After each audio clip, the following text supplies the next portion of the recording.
Bonjour et bienvenue dans notre émission en direct de Madrid. Notre invitée aujourd'hui est Denise Drummond-Dunn, créatrice d'une série de livres, et elle nous entretiendra sur son dernier ouvrage consacré à la centricité client et intitulé Winning Customer Centricity, qui est la première publication de la série. Dans cette partie de l'interview, nous allons apprendre ce qui l'a amené à écrire ce livre.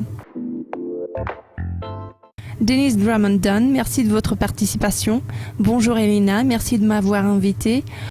Aujourd'hui, nous allons discuter de votre dernier livre intitulé Gagner la centricité client, qui a été très bien accueilli par les lecteurs, y compris le PDG de Unilever, l'une des plus grandes entreprises dans le monde.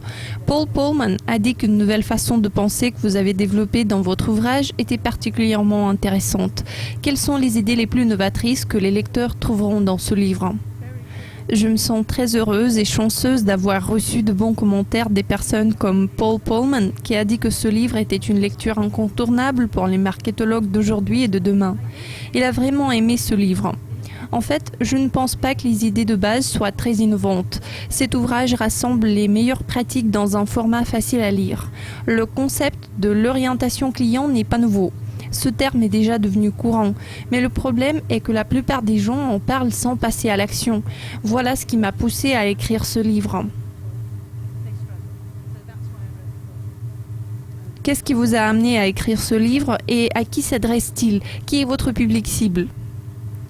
Comme je viens de le souligner, j'ai écrit ce livre parce que je m'étais rendu compte que de nombreuses sociétés ont des difficultés à mettre le client au cœur de leurs entreprises. Ces sociétés étaient au courant de ce que le client était déjà devenu important, mais elles ne savaient pas comment appliquer le concept au sein de la société. En ce sens, j'ai écrit ce livre pour aider les entreprises à se concentrer sur le client en leur proposant des idées sur la façon dont on peut mettre le client au centre de l'activité de l'entreprise. Le format est également très original.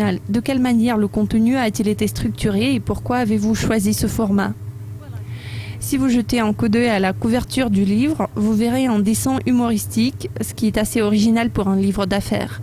En l'écrivant, j'ai beaucoup réfléchi à ce que les hommes d'affaires ou les gens de l'entreprise voudraient lire. J'ai passé la plus grande partie de ma carrière et j'ai acquis la plus grande partie de mon expérience au sein des grandes entreprises et j'avais des dizaines, voire des centaines de bouquins sur mes étagères que je n'avais jamais lus ou que j'avais feuilletés une fois, donc je n'ai jamais essayé de mettre leurs idées en pratique.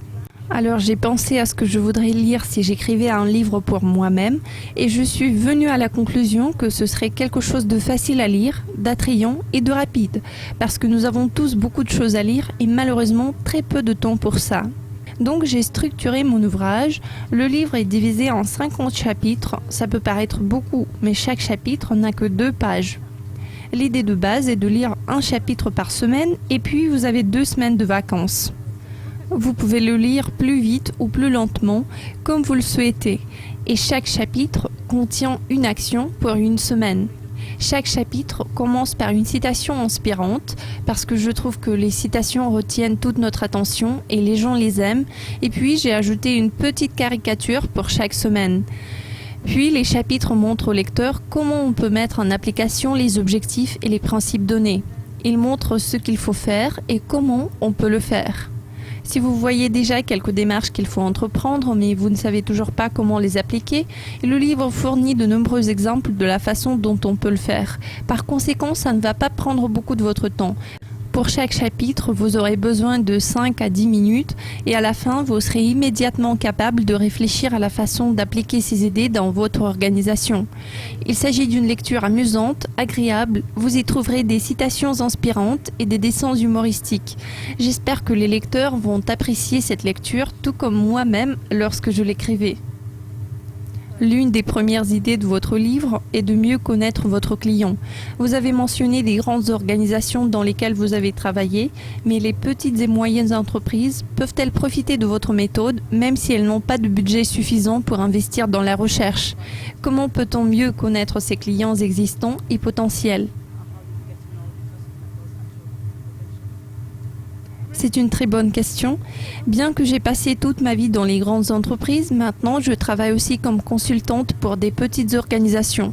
La plupart des exemples fournis dans le livre impliquent des sociétés avec de très petits budgets s'il est nécessaire de faire certaines dépenses. Alors si vous êtes une petite ou moyenne entreprise sans beaucoup d'argent, vous pouvez connaître votre client tout simplement en l'observant. Si votre produit est vendu dans les magasins, il faut aller dans ces magasins et observer comment les gens font des achats. Si le propriétaire du magasin vous le permet, vous pourrez même parler au consommateur lorsqu'il achète un produit. Si vous vendez un service sur Internet, vous pouvez analyser vos contacts dans les médias sociaux ainsi que les commentaires. Si vous avez des clients qui vous appellent et que vous appelez, vous pouvez leur poser des questions sur ce qu'ils aiment et sur ce qu'il faudrait faire pour améliorer vos services. Il existe de multiples façons de connaître ses clients sans procéder à des études de marché et dépenser des dizaines de milliers d'euros. Le client est prioritaire, c'est l'une des principales règles du marketing. Vous savez, de nombreuses sociétés ne s'en rendent toujours pas compte. Nous savons tous que le client est important et comme j'ai déjà dit, avec le développement des médias sociaux, nous pouvons constater que les gens ont tendance à partager leurs impressions, qu'elles soient positives ou non. Dans le passé, vous avez probablement partagé vos impressions avec votre famille et vos amis, ce qui faisait autour de 10 personnes. Maintenant, vous pouvez les partager avec le monde entier, ce qui fait qu'une marque ou une société peut avoir une meilleure réputation ou bien au contraire, l'image peut être rapidement détruite à travers les médias sociaux. Les gens savent que c'est important, mais ils ont encore du mal à comprendre ce que ça signifie pour leur entreprise. Ils se posent des questions. Comment puis-je mettre le client au centre de tout ce que je fais ? Alors j'ai écrit ce livre pour offrir des idées sur la façon de démarrer ce processus.